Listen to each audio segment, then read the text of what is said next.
James Pumphrey is no longer with Donut and has started his own channel. In this video, I'm going to talk about working with James, what things were like in the run-up to him leaving Donut, and I'll share some of what goes into producing a 2 million view automotive video. Also, this video has been a huge pain in my ass. I keep learning more and I want to have the most current, accurate info, which means I keep reshooting and re-editing, but I gotta cut that off somewhere and just upload the damn thing. So this is it. Feel free to skip ahead. I'm way too tired to care. The big news is that James Pumphrey has left Donut and has his own channel now. If you haven't watched his first video, you definitely should. I couldn't be happier about him having his own channel. I feel like he'll be doing exactly what longtime fans want to see, but also growing his audience drastically. And this is not me kissing ass because I've never had to do that with him. The first time James and I had a real conversation was in the kitchen at Donut after everything had wrapped for the day. I'd recently been brought on full-time after writing half the Bumper to Bumper series that year as a freelancer. Before that first conversation, I'd only watched maybe 5 episodes of Up To Speed. I'd never written anything for James or worked with him on any videos. James wasn't exactly my boss, but he definitely could have me fired. But we hit it off. We'd both grown up in similar places. Kentucky for him, Indiana for me, and car culture there was ruled by muscle cars and trucks. I definitely appreciate both of those now, but as a teenager, I wanted to rebel. So I got into imports, and so did James for the same reasons. For me, it was Hondas. For him, it was VWs. That first conversation was about that experience of growing up, loving cars, but just wanting something different, something more than what was around us, because there was a whole world out there. This was before YouTube, so we experienced that world through magazines like Sport Compact Car, Super Street, Eurotuner, or Turbo. James and I talked about how influential those magazines had been on us and how we both hoped to track down all of the back issues one day. At the end of that, I told him I like you a lot more than I expected to. And as soon as that came out of my mouth, I thought, well, that's it for this job. James stood up and went to find Jesse. Jesse was the head of Donut's creative team, and he could definitely fire me. James wanted to tell him what the new guy had just had the audacity to say, but that wasn't so they could fire me. It was so they could laugh about it and laugh at me. And because to them, it confirmed they'd made the right choice bringing me on. Because I wasn't a fan, I did things that fans wouldn't do, and that was good for the channel. James once told me that a lot of people want to work at Donut because they want to put on the t-shirt and be able to say that they're a part of this big thing. But they don't realize what it means to genuinely contribute to that thing. It means working a lot. It means having an unhealthy drive to create, and it means being incredibly critical of what you and others are making and willing to change it in ways that you might not like. Donut fans who still post "Bring Back Science Garage" on the internet would make terrible members of the creative team. They have a preconceived idea of what Donut should be. If they had their way, Donut would never change anything, and that means it would never get better. Those same fans also said Donut was dead when we stopped making the weekly shows like Wheelhouse, Bumper to Bumper, and Up to Speed. But Donut grew from 5 million to 8 million subscribers, almost 9 million now, because we stopped making those shows and tried new things. Importantly, it was the creative team's choice to stop making those shows. It was what we wanted to do because it was the sensible thing to do at the time. It wasn't some corporate overlords telling us to do it. Honestly, if they'd been involved in the process at all, they would have probably told us not to cancel the shows. Those were safe, repeatable formats that were relatively cheap to produce. But views on those shows had stalled. In some cases, they were declining, and it was the right call. After we stopped the shows, average views per video nearly doubled. Canceling shows wasn't an easy decision. We missed those shows way more than the viewers do because they were ours. I wrote over 40 episodes of Bumper to Bumper. I guarantee I missed that show more than anyone except maybe Jeremiah. We loved the shows and we missed them, but they were limiting and we wanted to make other things too.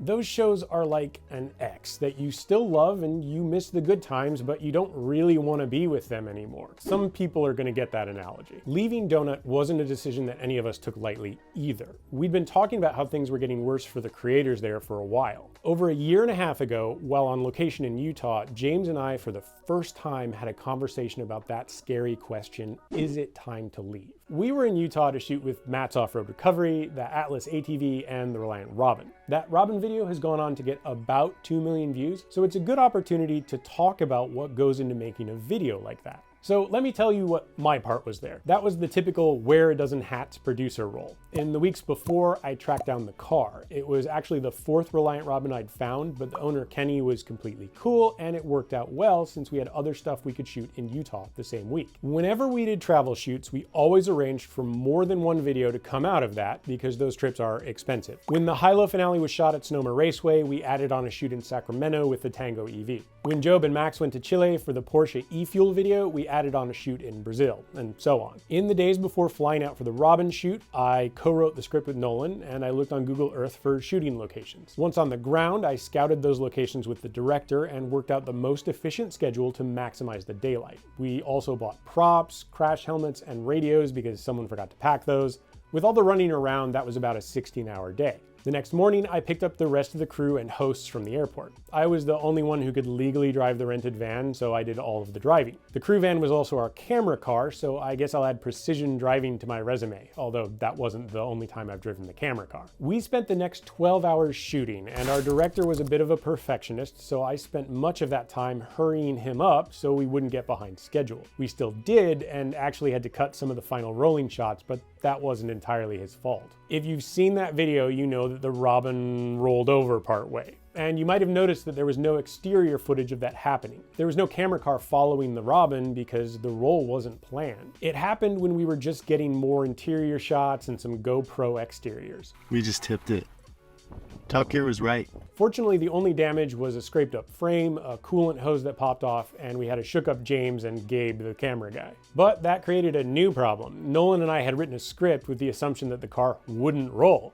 So I did a quick rewrite so we could adapt the video for what actually happened. We had to explain why the car went up on 2 wheels and that the frame kept it from rolling all the way over. The point of this is not to say, hey, look how much I did. It's look at how much one person was doing. There were 7 other people working just as hard as I was. That's not even including Nolan's writing, the 2 editors who worked on it in post, our creative director Max, who comes up with the title and thumbnail to get that to 2 million views, and the staff who supported us by making travel arrangements, booking the crew van, and so on. Every video was a massive team effort by people who cared deeply about what they were making. So what made Donuts successful wasn't the work, the passion, or the love of any one person, but James played a bigger role than anyone in shaping Donut. Next to him is definitely Jesse. They've seen it grow from almost nothing because they grew it. They've seen all the changes, good and bad, and they've been responsible for many of those. Mostly the good ones, but they've shot some airballs too. Anyway, the conversation between me and James, where we considered that question, should we leave, happened before all of the excitement with the Reliant Robin trying to kill him. In the year that followed, both of us hemmed and hawed because the job was still a lot of fun a lot of the time. Things would get better and you'd think, yeah, I can stick with this, it's not so bad. But ultimately the tipping point for me was when I found out an executive in another department was campaigning to have me fired. I didn't report directly to them, so they couldn't actually fire me, they'd have to convince other people. In spite of the list of things I was doing on projects like the Robin video, they seemed to think my only job was sourcing vehicles. That was less than 20% of what I actually did. They felt that task should be in their department, even though they had a pretty bad record when they were occasionally asked to do it. If you've watched the video where we drove F-150 through F-750 pickup trucks and wondered why there was an Econoline van instead of an F-450, well, now you know why. Regardless, that high-ranking person wanted me gone so they could hire a replacement under their control. And probably that would have been one of their friends too, because there was a lot of that going on. New hires would show up nearly every week, often people who knew one of the recently appointed managers. And there never seemed to be any job postings or interviews. These people just showed up. So I finally quit instead of waiting for things to get worse. And it's a good thing I did, because 2 weeks later, Jesse quit. I don't know that Jesse had a tipping point per se, but I know he was sick of having to protect the creative team from management decisions that he thought were dumb. He was the one who had to explain to them that firing me would have been a bad idea, or that treating hosts like shit was a bad idea too. Imagine having to explain that. From what I heard, things got really bad after Jesse left. Automotive content creation is a small world and we all talk to each other, even across company lines. Maybe some of the new managers who came in from the outside don't realize that. Each of us has dozens of professional colleagues, friends that we've worked with and around for years, and those bonds often mean a lot more than company loyalty, especially if that company keeps reminding you that what you built isn't yours. Several other people quit around the same time, so there were even more new people coming in, putting on the t-shirt and saying, I'm one of you now. I think for James, he saw this thing that he'd nurtured, built, and loved turn into something that he didn't even like. He'd been fighting against that for 2 years, and it finally got to the point that it simply hurt him to be there. Donut was something that was built by many hands, and when you've built something like that, you care about it, you love it.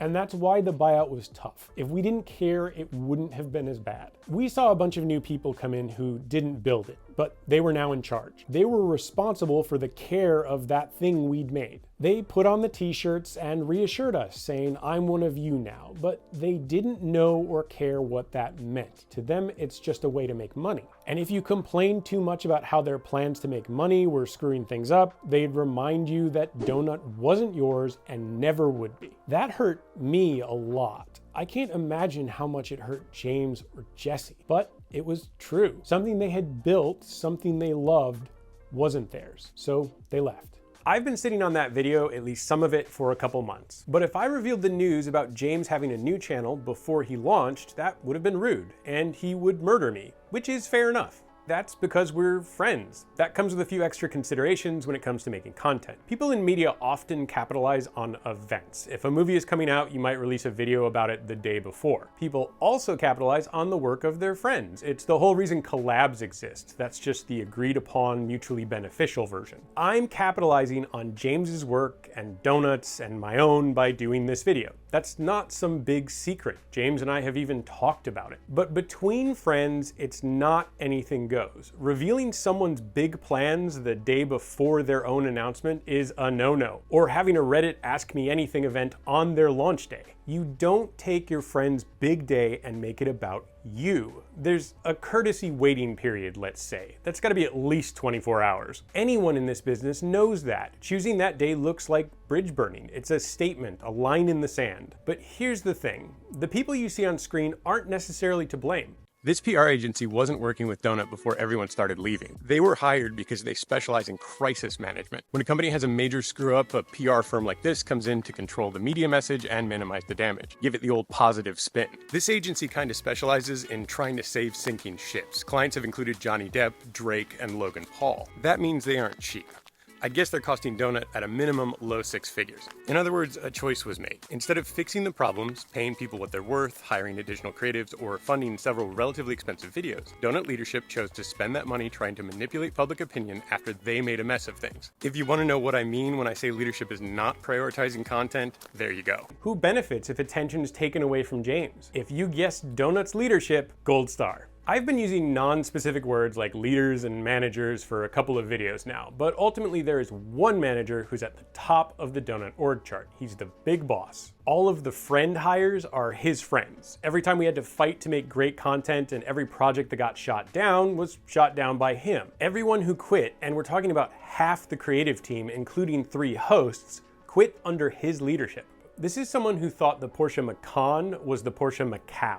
When we had an opportunity to make a once-in-a-lifetime video at Laguna Seca's Corkscrew, he shot that down because he didn't think Donut's audience, our audience full of car enthusiasts, knew what the Corkscrew was. He thought Hoonigan's parent company, Wheel Pros, made a good move rebranding itself as Hoonigan after destroying their content creation, and didn't think that was at all like a psychopath wearing their victim's face. If you're not a car person, I totally understand how you might come to think any of that. But if you're not a car person, you shouldn't be the boss at the biggest automotive YouTube channel in the US. But maybe he's just been following orders. Maybe his job is to beat creators down so they don't realize their value, so they don't demand appropriate compensation or leave. James has moved on to bigger and better things. He's looking forward, not back. That's probably the right choice. I don't know that future videos will be exactly like this one, but I've got a lot of other stories I could make videos about. I don't know, we'll see. If that's something you're interested in, let me know in the comments and I'll think about it. Anyway, thanks for watching. See you in the next one.